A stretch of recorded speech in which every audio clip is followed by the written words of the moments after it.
Assalamualaikum warahmatullahi wabarakatuh. Halo teman-teman, selamat sore. Kembali lagi di Podcast Polines Chapter 2 episode yang ketiga. Oke, sebelumnya perkenalkan, saya Devia Natasha Nursabila, mahasiswa Politeknik Negeri Semarang dari semester 1 jurusan akuntansi, prodi D3 akuntansi. Nah, pada kesempatan kali ini saya yang akan menemani teman-teman semua dalam 10 sampai 20 menit ke depan untuk membahas Podcast Polines Chapter 2 episode yang ketiga. Oke, mau ngingetin nih buat teman-teman yang belum tahu dan belum nonton bahwa kita itu udah ada episode-episode sebelumnya yang membahas mengenai jurusan yang ada di Politeknik Negeri Semarang dan SPMB yang ada di Politeknik Negeri Semarang.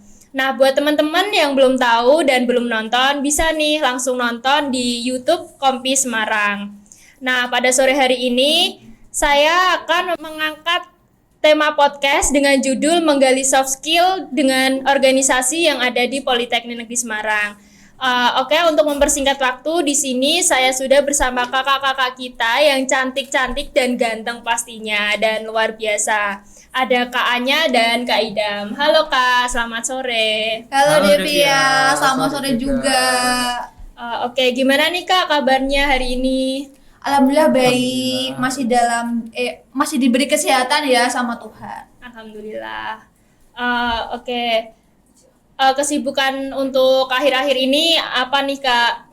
Kalau dari aku sibuk apa ya? Pasti yang pertama kan sibuk di dalam dunia perkuliahan, kemudian yang kedua sibuk dalam berorganisasi, kayak contohnya di Kompi saat ini kan. Kemudian yang ketiga ini kan masih dalam masa-masa liburan, jadi aku sibuk refreshing, sibuk healing, sibuk menyibukkan diri lah sebelum nanti lanjut ke dunia perkuliahan lagi gitu. Ya, berarti kuliah yang paling nomor 1 ya Kak? Betul banget, betul. Oke, kalau dari Kak Idam sendiri, kesibukannya apa nih? Kalau akhir-akhir ini mungkin nggak ada kesibukannya, lebih sering menyibukkan diri dong sih, mungkin kayak futsal kayak gitu, nongkrong sama teman-teman. Oke, mumpung libur ya Kak. Ya, cari kesibukan, kayak ini datang ke podcast ini juga salah satu cari kesibukan biar gak gabut. Oke, So sibuk kamu ya Kak Idam ya? Ya emang gitu sih, daripada gabut di rumah kan. Iya. gitu. Gitu. Lebih mengisi waktu luang buat liburan gitu ya, Iya. mumpung libur gitu kan.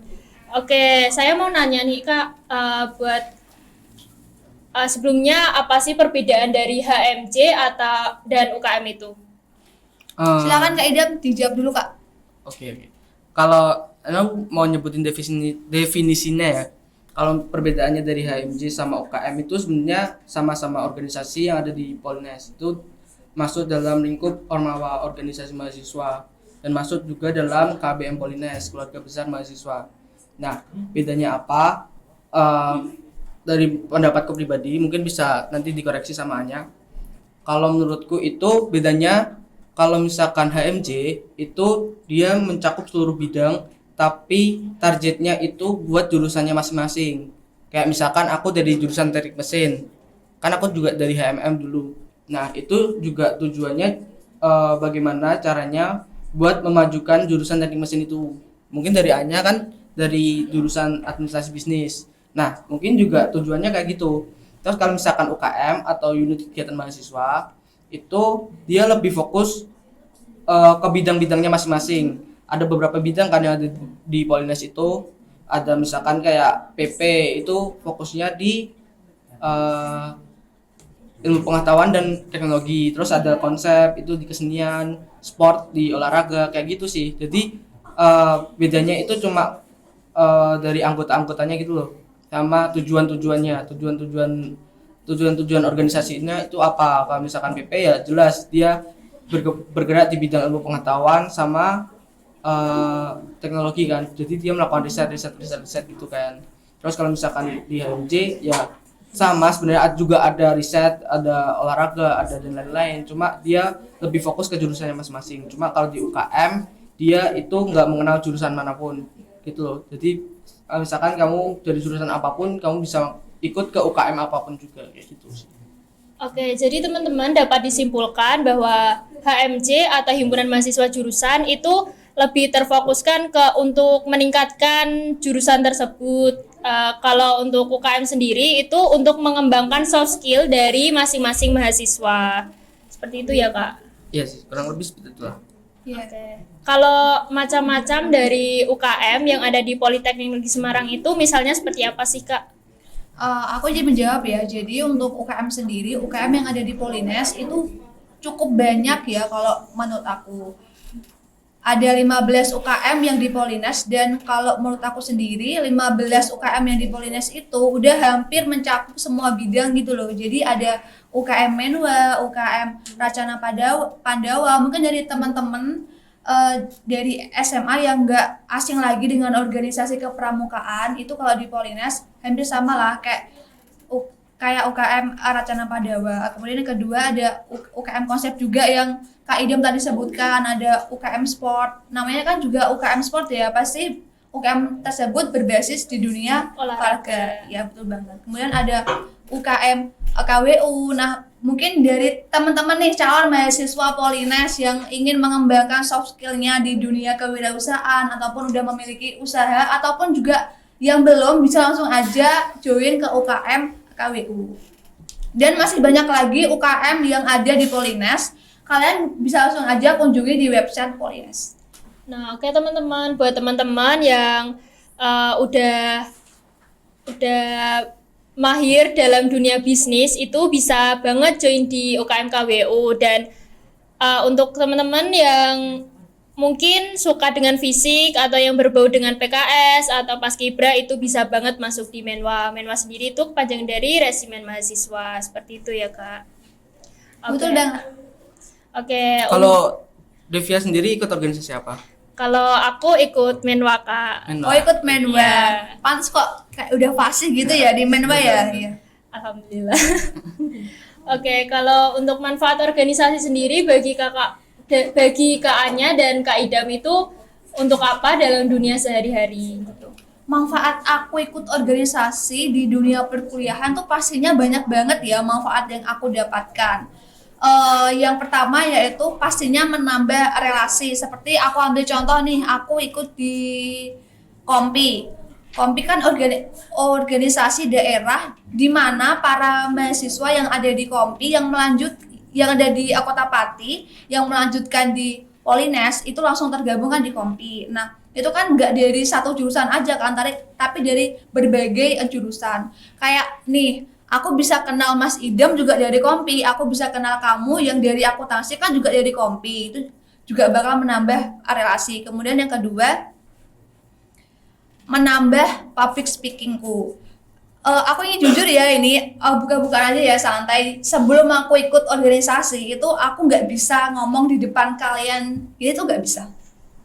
Tapi setelah aku ikut organisasi, lama-lama tuh kayak terlatih aja gitu. Udah mandiri, udah percaya diri, dan akhirnya aku bisa tampil di kalian ini di podcast Kompi Polines. Dan aku yakin mungkin dari Mas Idam juga hampir sama kayak aku ya kan Mas? Sama sih. Iya. Dulu aku juga kan SMA nggak ikut organisasi, jadi jadi siswa sekolah pulang, mampir nongkrong sekali-kali gitu. Ngopi nongkrong pulang gitu. Iya. Nah, jadi itu ya manfaat yang aku dapatkan selama aku mengikuti organisasi di dunia perkuliahan. Oke, kalau dari Kak Idam sendiri, manfaat organisasi dalam kehidupan sehari-hari Kak Idam gimana nih Kak? Kalau manfaat organisasi sendiri ya, itu sebenarnya sering banget sih aku perdebatin sama teman-temanku. Karena aku ikut organisasi nih, ada temanku juga yang nggak ikut organisasi. Pasti kan ada perbedaan pendapat lah, kan itu juga pribadi masing-masing, dia kebutuhannya kayak gimana. Nah, kalau manfaatnya dari aku sendiri itu menurutku banyak banget sih. Kayak yang aku tadi bilang, aku SMA nggak ikut organisasi apapun. Juga apa yang aku alamin juga sama kayaknya. Dulu aku SMA kayak nggak berani ngomong gitu. Aku seringnya itu aku punya ide, terus nggak berani aku ungkapin. Nah, padahal akhirnya ide yang aku pikirin itu dipakai gitu sama teman-temanku gitu. Nah, semenjak aku ikut organisasi, aku belajar gimana caranya berpendapat, gimana caranya mengungkapin pendapat, gimana caranya buat berani buat ngomong di depan banyak orang, kayak gitu juga salah satu manfaat dari organisasi. Terus juga aku juga manajemen waktuku buruk. Aku orangnya suka telat kan. Nah, aku dengan ikut organisasi aku juga bisa gitu loh membagi waktuku gitu loh antara organisasi, kuliah kayak gitu. Mungkin itu sih. Oke, jadi itu organisasi itu penting dalam dunia perkuliahan ya Kak? Iya, sangat penting banget sih. Kalau menurutku gini sih, organisasi itu penting nggak pentingnya itu tergantung dari pribadi masing-masing ya. Nah, mungkin ada beberapa orang yang menganggap itu penting, mungkin juga ada beberapa orang yang menganggap itu nggak penting kayak gitu. Cuma kalau dari aku, kalau misalkan emang kan kita dari jauh-jauh dari Pati ke Semarang kan tujuannya buat kuliah ya. Iya. Ya kalau bisa ya jangan sampai organisasi itu mengganggu kuliah kalian gitu loh. Betul gitu. Jadi teman-teman, organisasi itu penting buat nambah relasi, buat nambah teman juga, terus penting juga dalam dunia kerja buat teman-teman nantinya gitu. Oke Kak, untuk tips dari Kak Anya dan Kak Idam sendiri, cara membagi waktu antara organisasi dengan kuliah itu seperti apa? Kan pasti pernah nih ya Kak, dari Kak Anya maupun Kak Idam sendiri yang mengalami dari antara jadwal kuliah dengan jadwal kegiatan organisasi itu yang bertabrakan gitu. Nah, tipsnya dari Kak Anya dan Kak Idam sendiri untuk mengatasi hal tersebut itu seperti apa? Boleh nih di-sharing ke teman-temannya. Oke, jadi tips untuk membagi waktu ya antara dunia perkuliahan dan juga organisasi. Sebenarnya dari aku sendiri nggak ada tips yang spesial sih, karena kan itu tergantung dari kepribadian kalian masing-masing ya, kalian lebih ke arah yang mana gitu. Tapi mungkin aku ada beberapa hal yang biasa aku lakuin yang mungkin bisa kalian implementasikan dalam kehidupan sehari-hari. Yang pertama, biasanya aku selalu membuat jadwal. Jadi kayak timeline gitu. Hari Senin aku ada acara apa gitu. Itu timeline mencakup keseluruhan ya. Jadi jadwal aku di perkuliahan dan jadwal aku di organisasi itu semuanya aku taruh di timeline gitu. Kemudian yang kedua, aku mencoba menetapkan ke mana prioritas aku. Semisal nih, aku dilibatkan kedua kegiatan yang sama, kegiatan A dan kegiatan B. Di kegiatan A aku diamanai menjadi ketua, di kegiatan B aku diamanai menjadi staff. Tentunya secara nggak langsung aku juga bakal lebih ke memprioritaskan diriku di kegiatan yang A gitu. Karena secara nggak langsung tanggung jawabku sebagai ketua kan lebih besar gitu. Terus yang ketiga, buat temen-temen ya, jangan sampai kalian tuh sering menunda-nunda waktu, karena kalau menurut aku itu waktu tuh lebih berharga banget daripada uang. Bener gak sih? Disiplin Iya, waktu bener. itu penting daripada uang dan daripada segalanya gitu ya Kak. Bener banget. Nah Jadi itu sih, kalau menurutku waktu penting banget sih, soalnya mungkin salahku juga gak bisa manajemen waktu kan dulu.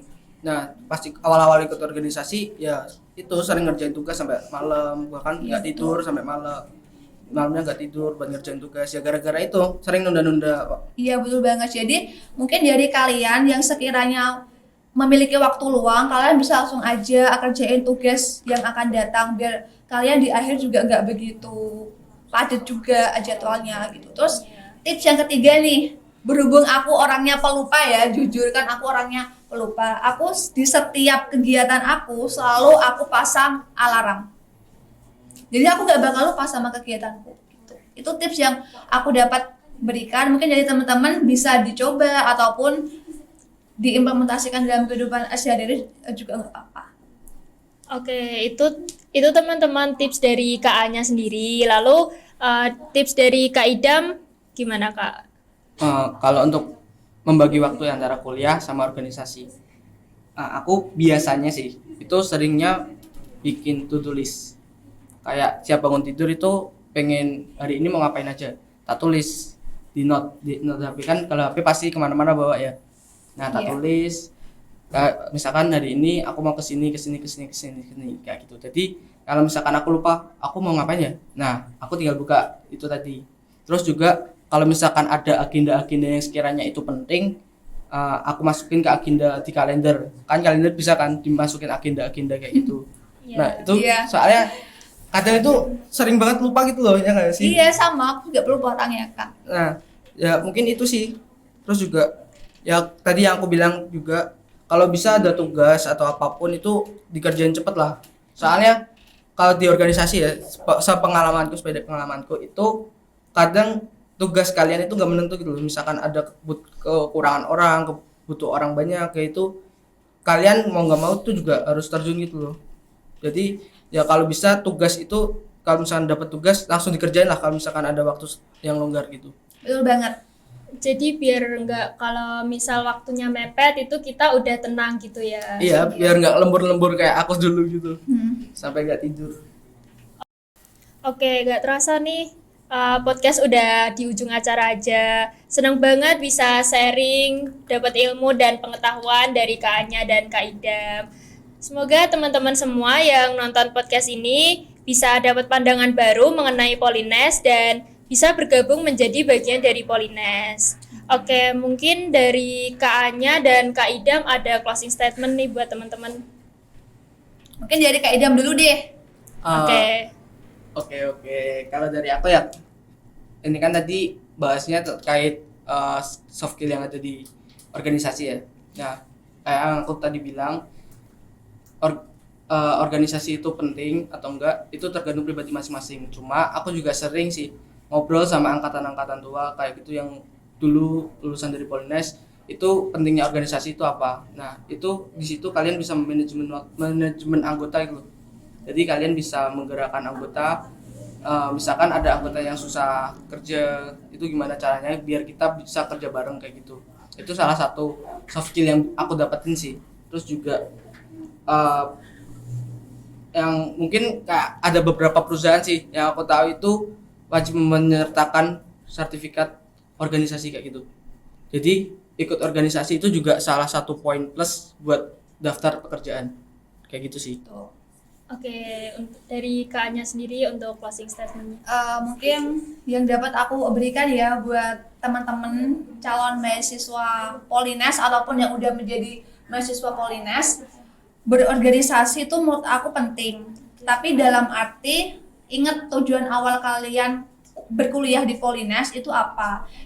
Yang pastinya kan ingin menimba ilmu kan. Jadi jangan sampai organisasi dan perkuliahan kalian tuh ada salah satu yang menurun ataupun kalian malah lebih mementingkan organisasi daripada perkuliahan, tuh jangan sampai ya.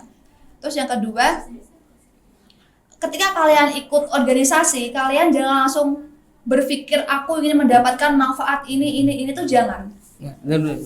Kalian bermanfaatlah dulu di organisasi kalian yang kalian ambil, baru nanti secara nggak langsung kalian bakal dapat manfaat dari organisasi itu. Bahkan kalau kayak aku dulu ya, pengalamanku dulu itu kalau misalkan masih jabat jadi organisasi itu kayak gini ngapain sih, capek banget tiap hari rapat, terus tugas kadang keteteran kayak gitu. Terus mikirnya kayak ngapain sih aku ikut kayak gini gitu. Tapi pas udah selesai masa jabatannya itu kayak oh ini manfaat-manfaatnya kayak gini. Betul banget. Baru bisa ngerasainnya itu kalau udah selesai. Iya, oke, closing statement dari saya sendiri. Buat adik-adik semangat terus, jangan pantang menyerah. Lalu kami tunggu di Polines. Oke, saya ucapkan terima kasih buat Kak Anya dan Kak Idam karena sudah menyempatkan waktu untuk mengisi podcast kami. Sama-sama, terima kasih juga ya Devi ya. Ya. Oke, terima kasih Kak. Dadah teman-teman. Oke, saya Devia Natasha Nursabila pamit undur diri. Wassalamualaikum warahmatullahi wabarakatuh. Waalaikumsalam warahmatullahi wabarakatuh.